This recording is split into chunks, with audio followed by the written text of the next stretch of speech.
जय हिंद दोस्तों। अच्छा ये सब पिछले क्लास का चीज़ है, लास्ट क्लास में ये सब बताए थे। आज ये सब नहीं चलेगा, आज ये सब चेंज होगा। चेंज होगा मतलब अभी तक आप जान रहे थे कि जब sine theta equal to 0, cos theta equal to 0, tan theta equal to 0, cot theta बराबर 0, तो उसका जनरल सॉल्यूशन क्या होता है थीटा बराबर, वो सब आज से चेंज होगा। आज चेंज होगा मतलब साइन थीटा इक्वल टू 0 नहीं मिलेगा, साइन थीटा इक्वल टू कुछ और रहेगा, कॉस थीटा इक्वल टू कुछ और रहेगा। लेकिन अगर डायरेक्ट हम प्रॉब्लम दे दें तो भी आपको प्रॉब्लम हो जाएगा। तो पहले कुछ थ्योरी पे बात कर लिया जाए, इसलिए स्टार्ट करते थ्योरम, ठीक है। और शायद ये थ्योरम नंबर 5 होगा, ठीक है, 5वां नंबर है क्या। अगर थ्योरम की बात करें या आपके लैंग्वेज में थ्योरी की बात करें कि हम साबित क्या करने वाले आज, तो prove that, PROV, prove that the general solution, prove that the general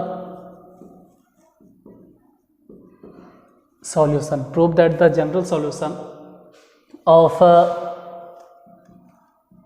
sine theta, लेकिन ध्यान रहे कि साइन थीटा इक्वल टू 0 न, sine theta equal to something कुछ होगा, यानी कि साइन अल्फा कुछ भी होगा, 1/2 √3/2 इज गिवन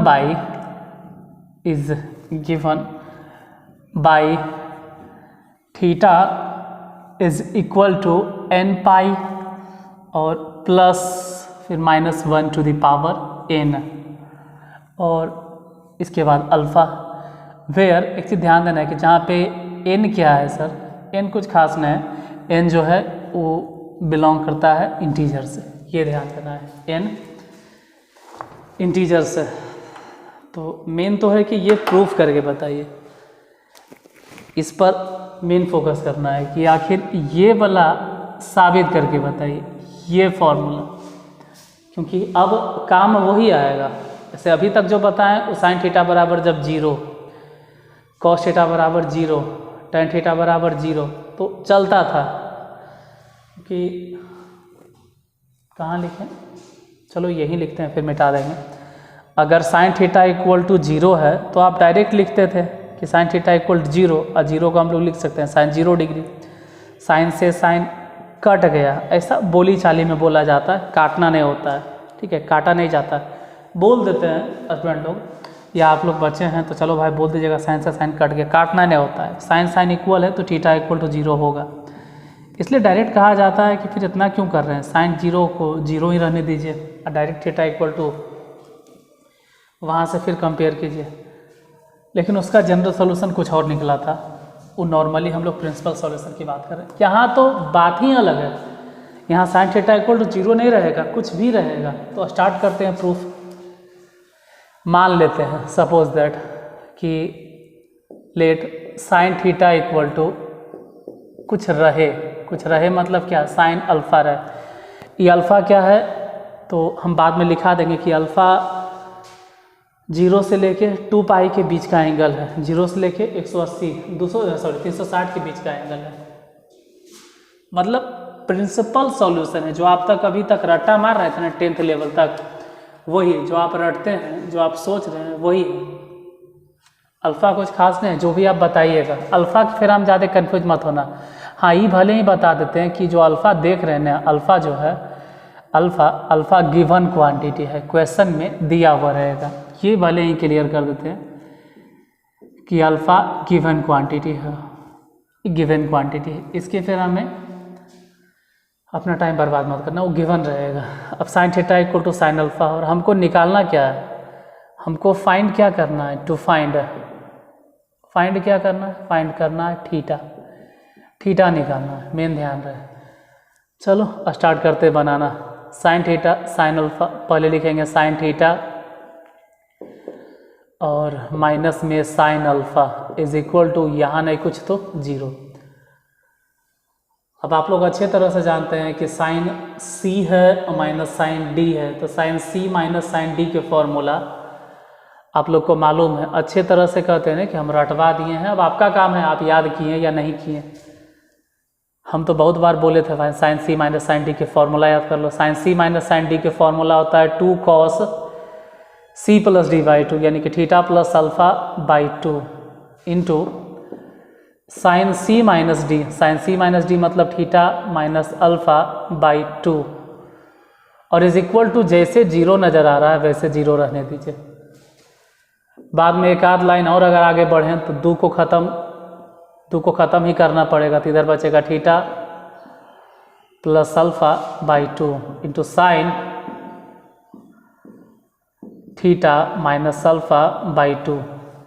दो जो इधर गुना है ना, ऐसे भी उधर जाके बटा में हो जाएगा। जीरो बटा अगर 2 लिखेंगे तो पूरा का पूरे जीरो। अब यही दो केस चलेगा, case number first, case number second. क्या जो इंग्लिश मीडियम वाले विद्यार्थी हैं वो लिखते हैं आइदर और।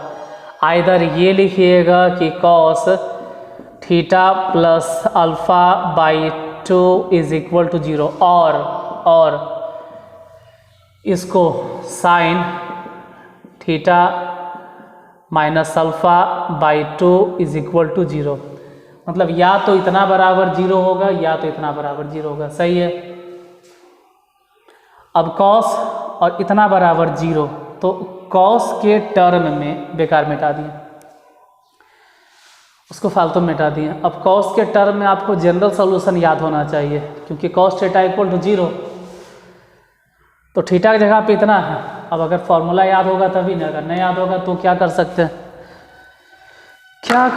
हैं, लिखेंगे और क्या। नहीं याद है तो ज़रा दिमाग पे जोर डालना पड़ेगा आप लोग को। अगर साइन थीटा इक्वल टू 0 है तो पिछले क्लास में बताए थे कि इसका जनरल सॉल्यूशन होता है प्लस माइनस n पाई। उसी तरह से दूसरा एक और कि अगर cos थीटा इक्वल टू 0 है तो विषम संख्या यानी कि 2n प्लस 1, इसके आगे प्लस माइनस लगा दीजिए और गुना कर देना है पाई बाई 2। गड़बड़ हो गया, सिर्फ theta equal to cos theta ने, ये तो तब बोलेंगे ना जब cos थीटा इक्वल टू 0। तो ये जो हम ब्रैकेट में घेरे और यहाँ जो ब्रैकेट में घेरे, इस पर फोकस करना और इस पर फोकस करना, क्योंकि यही फोकस आपको यहाँ पर काम करेगा, इस जगह पर उसी का काम है। जैसे अगर cos थीटा इक्वल टू 0 तो थीटा बराबर फलाना ठिकाना जो भी हो, यहाँ तो थीटा की जगह पे थीटा प्लस अल्फ़ा है तो लिखना होगा theta plus alpha by 2 is equal to,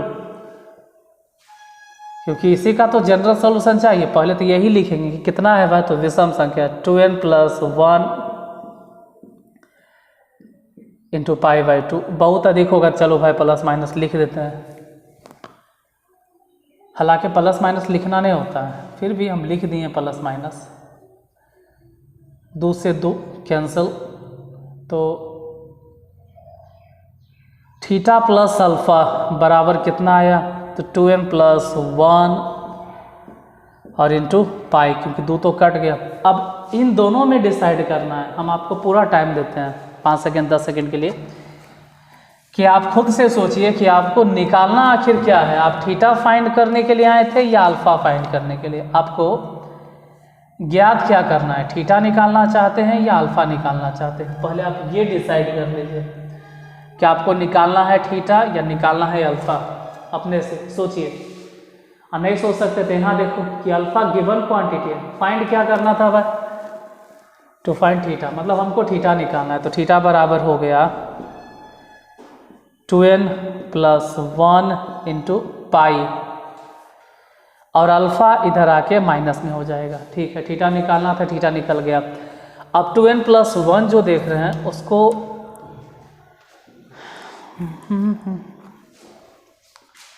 इसको यहाँ पे लिखा जा सकता है कि ये जो देख रहे हैं ना, हिंदी मीडियम वाले इसको बोलते हैं विषम संख्या।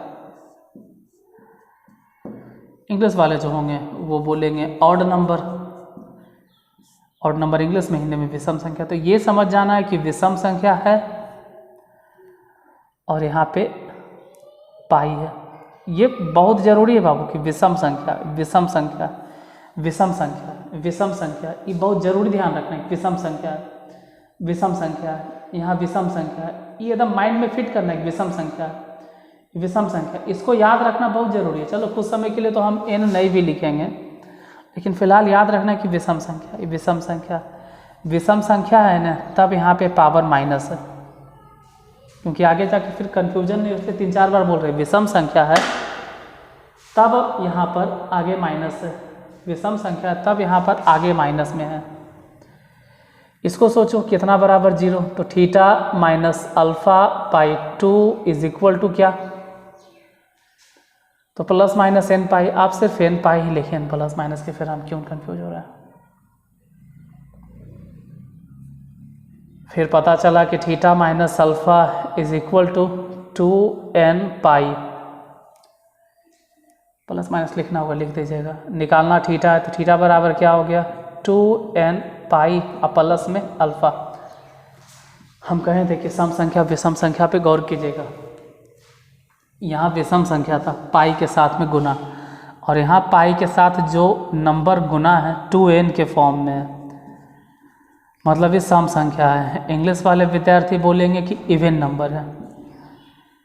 क्यों लिख रहे हैं ब्लू कलर से, क्योंकि इसको ध्यान से देखना बहुत ज़रूरी है, ठीक है, नहीं देखोगे तो कंफ्यूजन हो जाएगा। यहाँ विषम संख्या है और ये सम संख्या है।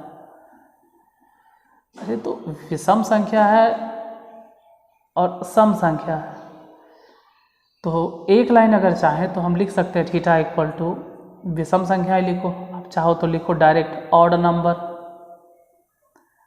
क्यों इतना कहानी खींच रहे हैं, ऑड नंबर और गुने में पाई, और जब ऑड नंबर है तो गौर से देखोगे कि प्लस, और अल्फ़ा के आगे माइनस क्यों हुआ, क्योंकि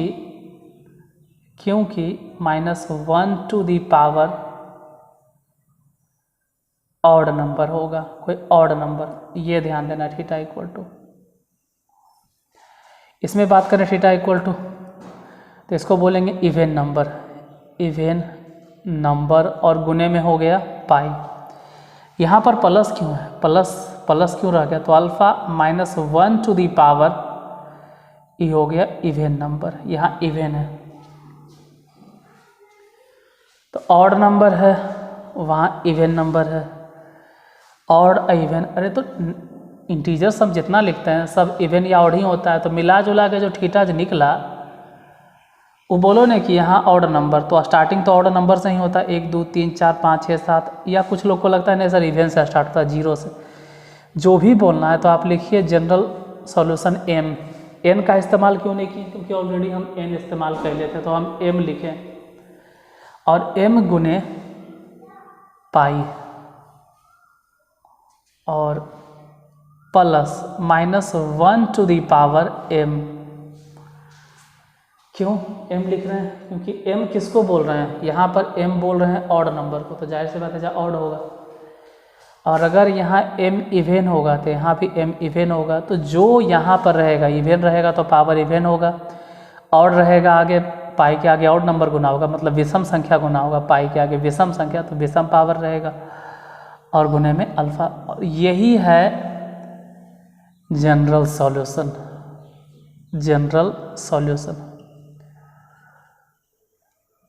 ठीक है, कहावत है ना कि बउआ से ज़्यादा भारी झुनझुन्ना, वही कहावत एजा पर हो गया कि इतना मेहनत तो प्रॉब्लम को सॉल्व करने में भी नहीं लगेगा जितना कि थ्योरम बताने में मेहनत लग जाता है कि थीटा इक्वल टू इतना होगा। और ये याद रखना है, ठीक है, याद क्या रखना है कि जब साइन थीटा बराबर साइन अल्फा है तब उसका जनरल सॉल्यूशन इतना होगा। अगर भूल गए तो फिर गए काम से आप, इसलिए भूलना नहीं है।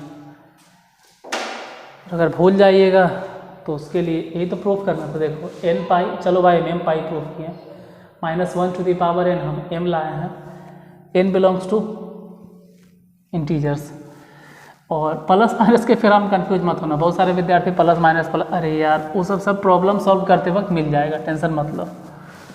फिलहाल तो अभी आप जो थ्योरम प्रूफ कर रहे हैं उस पर फोकस कीजिए।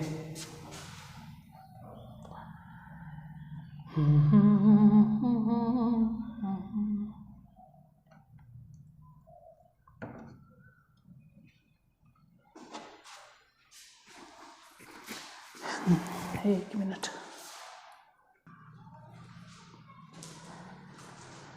इन सबको मिटाते हैं।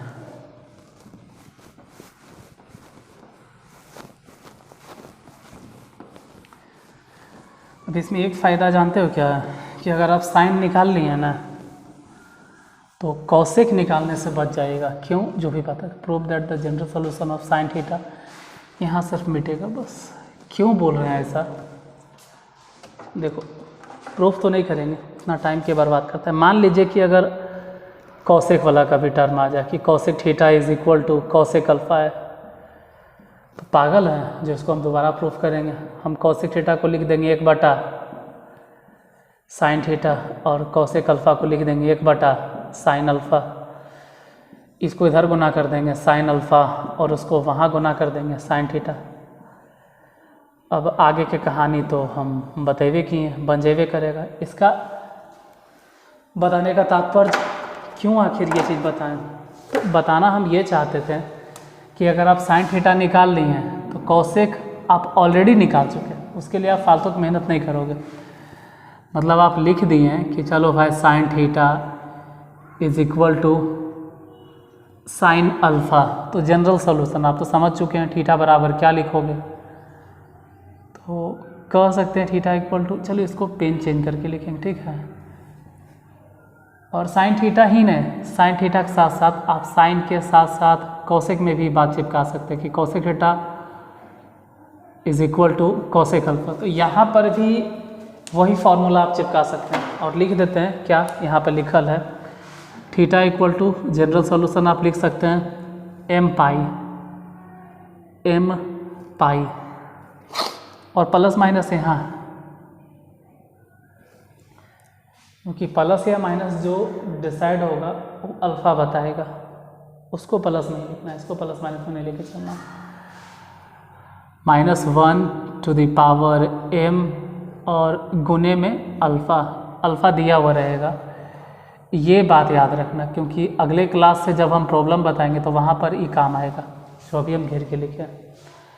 और किसके लिए है वो भी ध्यान रखना है कि जब sine theta equal to sine alpha हो या कॉसेक थीटा बराबर कॉसेक अल्फ़ा हो, वहाँ पर काम आएगा। दूसरा, अगर प्रूफ करना हो तो prove that the general solution, sine theta हटा देते हैं, वहाँ पे कुछ और बैठा देते हैं। मान लो इस बार हम कॉस थीटा बैठा दिए। Prove that the general solution of cos theta equal to cos alpha. यहाँ पे मान लेते हैं cos theta is equal to cos alpha, और क्या होगा फिलहाल मान लो हम नहीं जानते। चलो इस बार लिखते भी नहीं, पिछले बार तो लिख दिए थे, इस बार बिना लिखले हम साबित करते हैं। क्या होगा हमको नहीं मालूम, आपको भी नहीं मालूम, बिना लिखे ही हम इसको प्रूफ करते हैं। यहाँ ध्यान देना कि ऐसे क्यों लिखे -1 टू द पावर m, क्योंकि m अगर सम संख्या होता है तो यहाँ पे प्लस होगा, यानी कि पावर भी सम संख्या होगा, और अगर m विषम संख्या होगा तो यहाँ माइनस में होगा, मतलब पावर विषम संख्या होगा। इसीलिए -1 टू द पावर m लिखा गया है। यहाँ प्लस माइनस मत लिखना, क्योंकि अगले वाले में हम बताएंगे प्लस माइनस। ध्यान से देखोगे तो मान लेते हैं cos theta equal to cos alpha है, तो चलो प्रूफ करना स्टार्ट करते हैं। लिखते हैं cos theta equal to cos alpha, तो हम लिख सकते हैं cos theta minus cos alpha is equal to 0,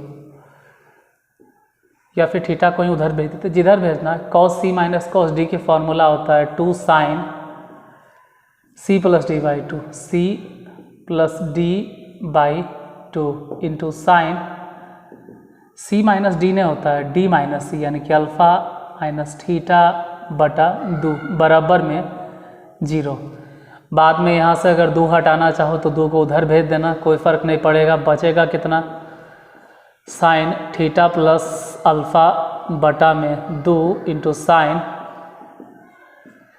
यहाँ से बचेगा अल्फ़ा माइनस थीटा बटा 2 इज इक्वल टू 0। हालांकि यहाँ थीटा प्लस अल्फ़ा चल रहा है तो यहाँ भी चाहें तो थीटा प्लस अल्फ़ा लिख सकता, नहीं तो इतने रहे दो, क्या फ़र्क पड़ता है। आप आइदर और करके लिख सकते हैं कि sine theta plus alpha by 2 is equal to 0, ये आइदर। और आप ये भी लिख सकते हैं कि sine alpha minus theta by 2 is equal to 0। अब दोनों तरफ कंपेयर करें तो यहाँ भी साइन, वहाँ भी साइन, दोनों तरफ अगर जनरल सॉल्यूशन की बात की जाए, यहाँ पर थीटा प्लस अल्फ़ा बाई 2 इसका जनरल सॉल्यूशन, तो आप कह सकते हैं कि n पाई, उसका जनरल सॉल्यूशन अगर देखें तो वही बात हो जाएगा अल्फ़ा और माइनस थीटा बटा 2 बराबर n पाई। थोड़ा परेशानी में आप फंस जाइएगा। परेशानी क्या हो जाएगा ने, परेशानी ये हो जाएगा कि n पाई को 2n पाई दोनों जगह लिखना, यहाँ प्लस माइनस वाला कहानी हो जाएगा। 2n इधर भेजना तो माइनस में, और पाई हो जाएगा प्लस में, जबकि उसको लाना है शुरू में चेंज कर देना चाहिए था हमको। थोड़ा सा यहाँ पर देखिए थीटा प्लस अल्फ़ा है ना, तो हम यहाँ पे कुछ वैसे ही टर्म करते हैं, sine theta plus alpha by 2, और हम समझ लेते हैं कि माइनस कॉमन ले लिए, तो थीटा माइनस अल्फ़ा हो जाएगा बाई 2, माइनस यहाँ लिख दो, उससे कोई परेशानी नहीं है।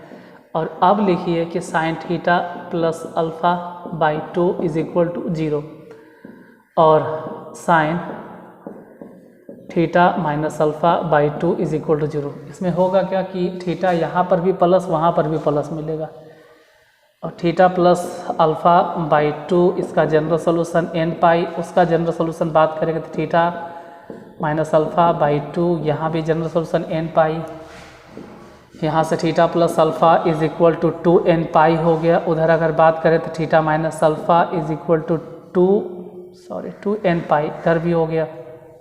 अब संभल के यहाँ से थीटा इक्वल टू अगर पूछेंगे तो बोलिएगा 2n पाई, अब माइनस में अल्फ़ा, जबकि यहाँ अगर थीटा पूछेंगे तो बताओगे 2n पाई और प्लस में अल्फ़ा। तो हुआ क्या कि 2n पाई, यहाँ भी 2n एक तरह से सम संख्या, यहाँ भी 2n एक तरह से सम संख्या, तो इस पर तो कोई फ़र्क नहीं पड़ा। ये अपने आप हो गया माइनस, ये अपने आप हो गया प्लस, तो ऐसे सिचुएशन में जनरल सॉल्यूशन जो बनेगा वो हो जाएगा 2n पाई, और प्लस और माइनस दोनों में चलेगा अल्फ़ा। ये हो गया कॉस थीटा का जनरल सॉल्यूशन। और हालांकि जीरो में भी पुट होता है, अगर किसी को लगे कि हम जीरो के लिए सुटेबल कर सकते हैं सर, जीरो में एक बार चेक कर सकते हैं, तो जीरो में चेक होगा, जीरो के लिए सुटेबल नहीं होगा। जीरो के लिए वहाँ पे जीरो कर दोगे तो कहानी ख़त्म हो जाएगा, उसका तो कुछ और ही फॉर्मूला होता है। जीरो के लिए सुटेबल नहीं होगा, ये तब है जब जीरो नहीं होगा, जीरो के लिए नहीं होगा। ठीक है, इतना ही प्रूफ करना था। हम लिखे नहीं, बिना लिखने हम साबित कर दिए। n क्या आएगा तो कह सकते हैं कि इंटीजर्स है, तो जैसे साइन के लिए निकाले तो कोसेक निकल गया, वैसे ही अगर cos theta is equal to cos alpha है तो कॉस के साथ साथ समझ लो कि सेक थीटा भी निकल ही गया। Sec theta is equal to sec alpha, तो इसका भी होगा। और ये सब चीज़ रटेगे नहीं, आप कितना रटोगे। देखो जब तक हम प्रूफ कर दिए तो समझ में आ गया, बाद में भूल जाओगे तो याद कैसे रहेगा सर। बस एक ही सॉल्यूशन है, इसका एक ही समाधान है कि आप ज़्यादा से ज़्यादा हिसाब बनाइए, जितना ज़्यादा हो सके प्रॉब्लम बनाए। उदाहरण मिले तो उदाहरण बनाओ, एक्सरसाइज में एक्सरसाइज बनाओ, कोई एनसीईआरटी मिले तो एनसीईआरटी मिले बनाओ, प्राइवेट किताब मिले तो प्राइवेट बनाओ। मेरे पास तो प्राइवेट किताब बहुत सारा है, तो हर एक का PDF हम कितना बने आपको डालते रहे, मतलब टेलीग्राम पर क्या बनाते रहेंगे। सिर्फ 1-2 किताब बना लीजिए काफ़ी है। थीटा बराबर क्या होगा भाई समझो, तो निकल यहाँ थीटा इक्वल टू 2n पाई। तो n पाई को n पाई लिखना चाहो, चाहे m में लिखना है तो m में लिखो, कुछ भी लिखो ना, 2m पाई प्लस माइनस अल्फ़ा। ये वाला जो हम बॉक्स में घेरते हैं ना, ये मोस्ट इम्पॉर्टेंट है, ये याद रखना है कि sine theta is equal to sine alpha, तो उसका जनरल सॉल्यूशन आप निकाल दिए। Cos theta equal to cos alpha, उसका जनरल सॉल्यूशन निकल गया। उसी तरह से एक और बच रहा है tan के टर्म में। देखो बाबू, जो है सो थ्योरम है। हम पिछले क्लास में बताए थे प्रॉब्लम, हमको लगा 15-20 मिनट में खत्म हो गया क्लास, 15 मिनट ये पूरा क्लास कवर कर दी। देखिए थ्योरम बताने में हमको अच्छा खासा टाइम लग जाता है, हमको नहीं, सबको टाइम लगेगा अगर समझना है तब, क्योंकि जो है सो यही समझना है। अगर आप फार्मूले नहीं समझे तो डायरेक्ट कितना फार्मूला याद रखोगे, कितना याद रखिएगा। हाँ, बाद में मन करे कि हमको रटना है तो रट लेना, मना कौन किया, लेकिन प्रूफ करना ज़रूरी है। और हम तो ऐसे मानते हैं ना कि अगर आप पढ़ा रहे हैं और भी खास करके मैथ, तो हर एक फार्मूला को प्रूफ कीजिए। इन्हें कि a + b के होल स्क्वायर प्रूफ करे ले आता है यार, a + b के होल स्क्वायर आप प्रूफ कर दीजिएगा, बाकी भारी भारी फार्मूला क्या प्रूफ करेगा। ये तो वही कहानी हो गई, किसी को बुरा लगे तो माफ़ करना, ठीक है, दिल से माफ़ी मांग लेंगे, अगर सामने आओगे तो हाथ जोड़ के माफ़ी मांग लेंगे। लेकिन सच्चाई यही है कि लोग a + b के होल स्क्वायर प्रूफ करते हैं और उसको लगता है कि हम बहुत बड़ा पढ़ाकू हो गए। कुछ लोग को तो लगता है कि हम 1 से लेकर 7वां तक इंग्लिश मीडियम में पढ़ा देंगे बच्चे को, अब बाकी 7वां के बाद कौन पढ़ाएगा। तो इन सब चीज़ को अगर बोलते हैं तो अधिकांश को बुरा लग जाता है। अब बेस बहुत अच्छा कर दिए, इसके लिए धन्यवाद, तहे दिल से धन्यवाद। लेकिन आगे का भी थोड़ा सा समाधान उसको बता दीजिए कि बाबू तुम 7th पास कर रहे हो तो 7th के बाद भी थोड़ा प्रयास करो इंग्लिश मीडियम में पढ़ने का। हिंदी में लिखना एग्ज़ाम लिखो, हिंदी में लिख, थोड़ा बहुत इंग्लिश मीडियम को पढ़ते रहो। लेकिन यहाँ तो बच्चे को देखते हैं ना कि 7th तक तो एकदम बड़का बड़का बोझा लाद के चलता है। बच्चा 5 किलो के और किताब कॉपी रख ले 50 किलो के, मतलब लग रहा है सब बोझ लेके जा रहा है। लेकिन 7th के बाद तो इंग्लिश से ऐसा नफरत हो जाता है ना, एकदम इंग्लिश मीडियम वाले को गरियाता है वो तो। मतलब हम खुद इंग्लिश मीडियम के टीचर हैं, 12th तक इंग्लिश मीडियम में पढ़ाते हैं, तो खुद हमारा देखने को चाहता है। तो हाँ, तो हम सिर्फ ये सलाह देते हैं कि बचपन से आपके गार्जियन उम्मीद रख के पढ़ाएं कि आप इंग्लिश मीडियम में पढ़ोगे, इंग्लिश मीडियम में। अब बड़ा होने के बाद, बचपन में तो आप लोग ये वो जहाँ तहाँ पढ़ते हो, बहुत अच्छा बात है, इसमें कोई बुराई नहीं है, कोई दो राय नहीं है। लेकिन जहाँ आपको रियल में इंग्लिश में पकड़ होना चाहिए वहाँ से आप लोग छोड़ देते हो। खैर आगे बढ़ते हैं। साइन थीटा हो गया, कॉस थीटा हो गया। अब जरा बात करते हैं tan theta. Tan theta = tan alpha. देख बाबू, अगर इंग्लिश से इतना ही दुश्मनी है, इंग्लिश से अगर इतना ही नाराज़गी है आपको, इतना ही नाराज़गी है, तो अपने गार्जियन को समझाइए कि आने वाला जो पीढ़ी है ना उसको CBSE में मत भेजो, उसको मत भेजो इंग्लिश मीडियम में। इंग्लिश से इतना ही दोष है ना तो सरकारी मास्टर जो है ना वो अपने बाल बच्चे को इंग्लिश मीडियम में नहीं भेजे। अगर इतना ही किसी को बुरा लगता होगा तो समझ सकते हैं किसी को बुरा लग जाता है, तो जिसको बुरा लगता है ना आने वाला पीढ़ी में आप यदि नहीं भेजिए CBSE तब नहीं जाने हम, तो आप अपने बाल बच्चे को CBSE में भेजते हैं। जब पढ़ने की उम्र होता है तो बड़का बड़का भाषण देते हैं, हम जान से ये यूट्यूब पे बोलते हैं सब चीज़ों को कि जो भी भाषण देने वाले हैं ना कि ये वो हिंदी का ज्ञान, ठीक है हिंदी मातृभाषा, हम उसको अपनाते हैं, बहुत अच्छी बात है, लेकिन बचपन से हिंदी में ही पढ़िए। इंग्लिश सीखने में बुराई नहीं है, इंग्लिश को अपना लेना एकदम इसमें बुराई है। ये गलत बात है कि हिंदी को भूल जाना। मैं तो ये करता हूँ, आई एम डूइंग दो ये I am working, I am reading, you what are you doing, I am going to Patna, I am going to market. ये सब भागना बेकार है। आप मगही में रहिए। पढ़ाई ही लिखाई के लिए हम कहते हैं कि मीडियम अपनाइए, बोली चाली में तो आप मगहिया बोलो ना यार, क्या दिक्कत है, पूरा ना बिहारी नहीं बोलो, क्या फ़र्क पड़ता है।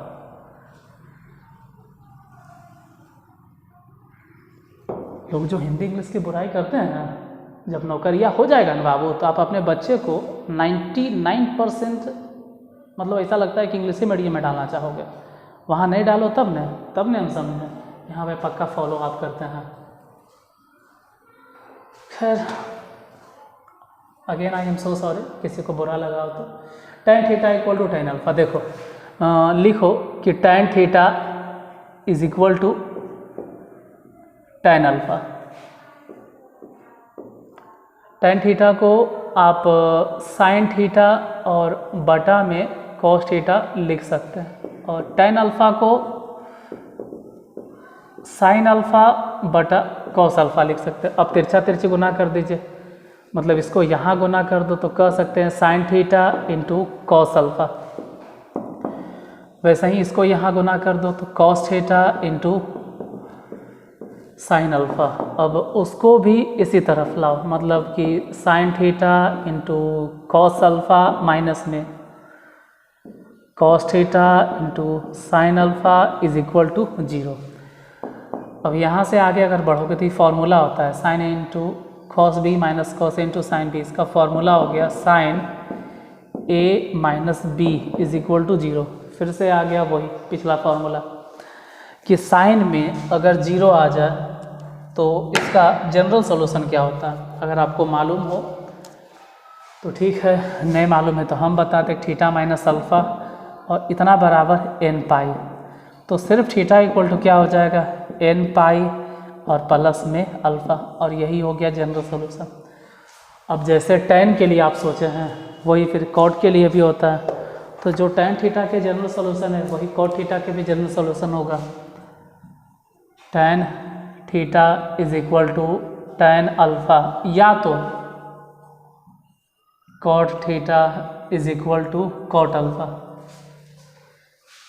tan थीटा मतलब थीटा निकालना है और अल्फ़ा दिए हुए क्वेश्चन में, सॉरी मार्कर ग्रीन वाला, तो इसका जनरल सॉल्यूशन यानी कि थीटा इक्वल टू क्या निकला वहाँ से देख लीजिए एन पाई और प्लस में अल्फ़ा। फिर से वही बात कि जो हम बॉक्स में घेर रहे हैं this is the most important, जितना आप मोस्ट लगा सकते हैं। और अब यहीं से जो भी किताब उठाओगे, किसी भी पब्लिकेशन की बात करें, कोई भी प्रकाशन रहे, किसी भी प्रकाशन का आप किताब उठाइए, जो प्रॉब्लम मिलता है एक्सरसाइज में बनाने का यही से स्टार्ट होता है। इसके पीछे जो बताए थे वो तो एक तरह से बेस तैयार करना था। जो कहते हैं ना कि दौड़ने के लिए पहले झुकना पड़ता है, या जो भी रेस में होता है छलांग लगाने के लिए पीछे जाना पड़ता है, वही था मेरे साथ कि यहाँ तक जाने के लिए कि साइन थीटा बराबर साइन अल्फ़ा हमको 0 डिग्री पे जाना पड़ा, तो वो पीछे गए थे। हालांकि वहाँ से कोई प्रॉब्लम एक्सरसाइज में रहता नहीं, वो हम अपने मन से आपको बताते हैं, अलग बात है। यहाँ से स्टार्ट होगा, तो इसको याद रखिएगा या फिर एक कॉपी में सही से लिख लेना, या जहाँ हिसाब बनाओगे वहाँ लिख लेना, जिससे कि आपको बार बार पेज पलट के देखना नहीं पड़े। जनरल सॉल्यूशन तो आपको याद हो गया होगा, पक्का उम्मीद है कि याद हो गया होगा। जनरल सॉल्यूशन हम उम्मीद करते हैं कि याद हो गया होगा, और अगर नहीं याद है तो इस जगह पे लिख देते हैं sine theta is equal to 0 या तो tan theta is equal to 0, दोनों के लिए थीटा बराबर n पाई प्लस माइनस में। उसी तरह से cos थीटा इक्वल टू 0 या तो cot theta is equal to 0, तो थीटा बराबर जनरल सॉल्यूशन प्लस माइनस में विषम संख्या 2n+1 और गुने में π/2। तो ये दोनों ब्लू मार्कर से इसलिए लिखे हैं क्योंकि ऑलरेडी हम बता चुके थे, ये दोनों बता रहे हैं। बाकी अगले क्लास से जो शुरू होगा यही तीनों क्या 6 वो है, गौर से देखो 2 2 4 2 6 6 के इस्तेमाल होगा। तो अभी फ़िलहाल इतने से काम चलाइए, और अगर आपके लिए इन्फॉर्मेटिव क्लास हो, यूजफुल हो, जो आपको कहीं न कहीं फ़ायदा किया हो, तो क्लास को लाइक कर दीजिएगा। मिलते हैं फिर अगले क्लास में, तब तक के लिए धन्यवाद।